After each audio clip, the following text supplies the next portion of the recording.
বান্দার অন্তরে যখন আল্লাহ তাআলার ভয় প্রবেশ করবে, ওই ব্যক্তি খাঁটি ইমানদার হয়ে যাবে, মুমিন বান্দা হয়ে যাবে।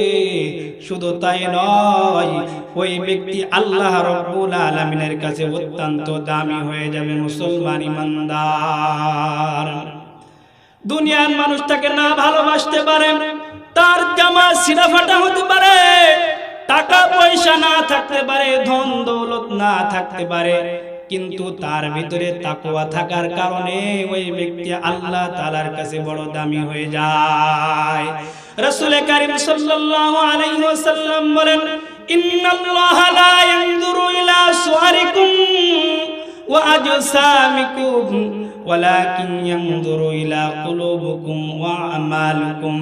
আল্লাহ রাব্বুল আলামিন মানুষের চেহারার দিকে লক্ষ্য করে না, কে কালো কে ফর্সা এটা দেখে না, বান্দার অন্তরের দিকে লক্ষ্য করে, কার আমল কত সুন্দর, কার নফস কত পরিষ্কার, এইগুলো আল্লাহ রাব্বুল আলামিন লক্ষ্য করে।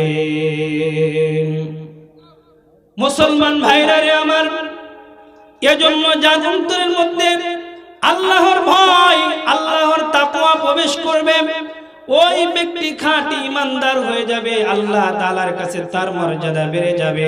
আল্লাহ রাব্বুল আলামিন বলেন, ইন্না আকরামাকুম ইনদাল্লাহি আতকাকুম। দুনিয়ার মধ্যে যার অন্তরের মধ্যে আল্লাহর ভয় আছে, যে তাকওয়া অবলম্বন করতে পারবে, ওই ব্যক্তির মর্যাদা আল্লাহ তাআলার কাছে অনেক বেশি। সুবহানাল্লাহ বলেন। আর দেখবেন দুনিয়ার জমিনে যারা মানুষের উপরে জুলুম করে, উলামায়ে কেরামের উপরে জুলুম করে, এই সমস্ত অধিকাংশ মানুষগুলোর ঈমান নাই। ঈমান থাকলেও নামে মুসলমান, বস্তুত ওর ভিতরে আল্লাহ তাআলার ভয় নাই। অধিকাংশ মানুষ আখিরাতকে অস্বীকার করে, ঠিক কিনা? মুসলমান ইমানদার আল্লাহর গোলাম। এজন্য যখন কোনো মানুষের অন্তরের মধ্যে তাকওয়া প্রবেশ করে, আল্লাহর ভয় যখন কোনো মানুষের মধ্যে ঢুকে যায়, ওই ব্যক্তি বড় আল্লাহওয়ালা হয়ে যায়, ওই ব্যক্তির দাম আল্লাহ তাআলার কাছে অনেক হয়ে যায়। মুসলমান ইমানদার একটি ঘটনা বলে শেষ করে দিব। আল্লাহু আকবার। হযরত রাসূল করিম সাল্লাল্লাহু আলাইহি ওয়াসাল্লামের যুগে একজন আল্লাহর বান্দা রাস্তার ধারে বসে কান্না করতেছে, এমন ভাবে কান্না করছে, কাটা কবুতরের মতো সে লাফাইতেছে, কান্না করতেছে, অস্থির হয়ে যাচ্ছে। ফারুক আযম হযরত ওমর ফারুক রাদিয়াল্লাহু তাআলা আনহু রাস্তার পাশ দিয়ে যাইতেছে, রাস্তার পাশ দিয়ে যাচ্ছে, বলছে, গোলাম, এই আল্লাহর বান্দা, তুমি কেন কান্না করছো? কি কারণে কান্না করছো? শুধু তাই নয়, ওই ব্যক্তির কান্না দেখে হযরত ফারুক আযমের চোখ দিয়ে গড়গড় করে পানি বাহির হয়ে গেছে। হযরত ফারুক আযম এমন সঙ্গীন দিলওয়ালা ব্যক্তি, তারপরে ওই ব্যক্তির কান্না দেখে চোখ দিয়ে টপ টপ করে পানি বের হয়ে গেছে। আশাদুহুম ফি আমরিল্লাহি ওমর অনেক কঠোর, তারপরেও তার চোখ দিয়ে পানি বাইর হয়ে গেছে ওই ব্যক্তির কান্না দেখে। হযরত ফারুক আযম জিজ্ঞাসা করলেন, হে যুবক, তুমি কেন কান্না করছো? তোমার কি সমস্যা? আমারে কও, আমারে বলো, তোমাকে আমি সমাধান করে দিব। ওই যুবক বলে, না না, আমি এমন অপরাধ করেছি, এমন অন্যায় করেছি, আমি ক্ষমার যোগ্য না, ক্ষমার যোগ্য না। হযরত ফারুক আযম বললেন, যুবক, তুমি কেমন অপরাধ করেছো? আমার আল্লাহর রহমত তো অনেক বড়, আল্লাহর দয়া তো অনেক বড়। কি অপরাধ করেছো? আল্লাহ তাআলার কাছে তওবা করলে তোমারে maaf করে দিবে। আল্লাহর রহমতের থেকেও কি তোমার অপরাধ অনেক বেশি? যুবক বলেন, হয়তো তাই হতে পারে, তারপরেও আমার মন মানে না। ফারুক আযম বলল, ঠিক আছে, আমার কাছে না বলো, কিন্তু তোমাকে আমি এমন একজন ব্যক্তির কাছে নিয়ে যাব, ওই ব্যক্তি যদি তোমার জন্য সুপারিশ করে, তাহলে আল্লাহ রাব্বুল আলামিন তোমারে maaf করে দিবে, তোমারে ক্ষমা করে দিবে। মুসলমান ইমানদার আল্লাহর গোলাম যুবককে আল্লাহর রাসূলের কাছে নিয়ে যাওয়া হলো। আল্লাহর রাসূল বললেন, যুবক, বলো, তোমার কি সমস্যা? তুমি কেন কান্না করতেছো? যুবক বলে, ইয়া রাসূলুল্লাহ, ইয়া হাবিবাল্লাহ। যুবক ব্যক্তি, আমি যুবক, এমন যুবক, আমার এমন বড় অপরাধ করেছি, হয়তো আল্লাহ রাব্বুল আলামিন আমাকে ক্ষমা করবে না। আল্লাহর রাসূল বলে, যুবক বলো তুমি কি অপরাধ করেছো? আল্লাহর রহমত অনেক বড়, আল্লাহ তাআলা তোমারে ক্ষমা করে দিবে, তোমারে ক্ষমা করে দিবে।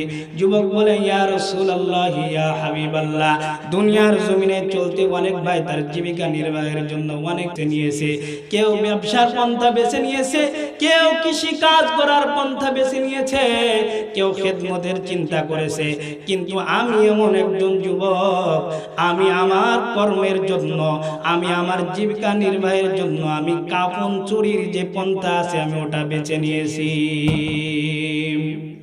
যুবক বলেন, ইয়া রাসূলুল্লাহ, ইয়া হাবিবাল্লাহ, আমি যুবক, যখন কোনো মানুষ মারা যায়, যখন তাকে কবরের মধ্যে দাফন করা হয়, আমি দাফনের পরে যখন মানুষগুলো চলে আসে, আমি ওই কবরে গিয়ে চুরি করে কাফনটা নিয়ে সুন্দর করে পরিষ্কার করে বাজারে বিক্রি করি। ইয়া রাসূলুল্লাহ, আমি অনেক বড় অপরাধ, কিন্তু ইয়া রাসূলুল্লাহ, আজ আমার সাথে যে ঘটনা ঘটেছে এর জন্য হয়তো আল্লাহ তাআলা আমাকে ক্ষমা করবে না, আমি বড় অপরাধ করে ফেলেছি। যুবক বলেন, ইয়া রাসূলুল্লাহ, এই ধারাবাহিকতায় এই মক্কা শরীফে এমন একজন মানুষ মারা গিয়েছে, আমি যখন কবরের মধ্যে কাফন চুরি করতে গেলাম, কাফন চুরি করার জন্য কবরের মধ্যে আমি কবর খনন করলাম। কবর খনন করার পরে দেখি সুন্দরী রূপবতী একজন মহিলা। ইয়া রাসূলুল্লাহ, আমার অন্তরের মধ্যে শয়তান এমন ভাবে করে বসলো, এমন ভাবে চেপে বসলো, শয়তান আমাকে ধোঁকা দিল। হে যুবক, তুমি কি জানো আজকে কোন মহিলা মারা গেছে? এই तमाम শহরের মধ্যে সুন্দরী একজন মহিলা, এত রূপবতী, এত সুন্দরী মহিলা হয়তো তুমি আর কোথাও পাবে না। তার সাথে খারাপ কাজ করে তুমি যাও। ইয়া রাসূলুল্লাহ, আমার অন্তরের মধ্যে শয়তানে ওয়াসওয়াসা দিয়েছে, আমি শয়তানের ওয়াসওয়াসায় পড়ে ইয়া রাসূলুল্লাহ কাফন চুরি করার পরে ওই মৃত মহিলার সাথে আমি জিনা করে ফেলেছি, খারাপ কাজ করে ফেলেছি। নাউজুবিল্লাহ বলেন। ইয়া রাসূলুল্লাহ, শুধু তাই নয়, জিনা করার পর আমি যখন উঠে চলে আসব, গায়েবী ভাবে এমন একটি আওয়াজ আমার কানে ভেসে এসেছে, হে যুবক, তুমি কে? তুমি আমাকে এভাবে লাঞ্ছিত করলে, এভাবে খারাপ মানুষ কবরের ভিতরে আমাকে নষ্ট করলে, কাল কিয়ামতের ময়দানে তোমাকে ছাড় দেওয়া হবে না, আল্লাহ তাআলার কঠিন হাসরের ময়দানে তোমাকে কাঠগড়ায় দাঁড় করানো হবে। যুবক বললেন, ইয়া রাসূলুল্লাহ, আমি শয়তানের ধোঁকায় পড়ে এমন গুনাহ করে ফেলেছি। আল্লাহর হাবিব রাগান্বিত হয়ে গিয়ে বললেন যে, যুবক, তুমি সত্যি তো অনেক বড় অপরাধ করে ফেলেছো, তুমি তো সত্যি অনেক বড় অপরাধ করেছো, তোমার এই অপরাধের ক্ষমা হবে কিনা আমি বলতে পারছি না। আল্লাহর রাসূল রাগান্বিত হয়ে গেলেন। তখন ওই যুবক মনে করলেন, আল্লাহর রাসূলের মুখ দিয়ে যদি কোনো বদদুয়া বাইর হয়ে যায় আমি তো আর কোনোদিন ক্ষমা পাবো না। যুবক আল্লাহর রাসূলের থেকে দৌড়িয়ে চলে গেলেন, দৌড়িয়ে চলে আসলেন। যুবক শুধু এমন একটি নির্জন জায়গায় চলে গেলেন, আল্লাহ তাআলার কাছে শুধু কান্নাকাটি করতে লাগলেন, কান্নাকাটি করতে লাগলেন। এমন ভাবে আল্লাহ তাআলার কাছে কান্না করেছে, আল্লাহ, আমি বড় অপরাধী, গুনাহ করে ফেলেছি, আমারে ক্ষমা করে দাও। আল্লাহ রাব্বুল আলামিনের কাছে যুবকের তওবাটা কবুল হয়েছে। জিবরাইল আলাইহিস সালাতু ওয়াস সালামকে আল্লাহর রাসূলের কাছে পাঠিয়েছে, আমার হাবিবকে বলো। জিবরাইল এসে নবীজির কাছে বলে, ইয়া রাসূলুল্লাহ, ইয়া হাবিবাল্লাহ, तमाम পৃথিবীর মানুষকে রিজিক কে দান করে? আল্লাহর রাসূল বলেন, আল্লাহ তাআলা দান করে। জিবরাইল বললেন, ইয়া রাসূলুল্লাহ, तमाम পৃথিবীর মানুষকে ক্ষমা করার মালিক কে? তখন আল্লাহর রাসূল বললেন, আমার আল্লাহ। তখন জিবরাইল আলাইহিস সালাতু ওয়াস সালাম বলেন, এই যে 40 দিন পূর্বে আপনার কাছে একটি যুবক এসেছিল, তার খবর আছে কি? আল্লাহর রাসূল বলেন, না, সত্যি তো তার খবর আমার কাছে নেই। তখন জিবরাইল আলাইহিস সালাতু ওয়াস সালাম বললেন, ওই যুবককে ডাক দিয়ে তাকে ঘোষণা দিয়ে দেন, আল্লাহ রাব্বুল আলামিন তার তওবা কবুল করে নিয়েছেন। সুবহানাল্লাহ বলেন।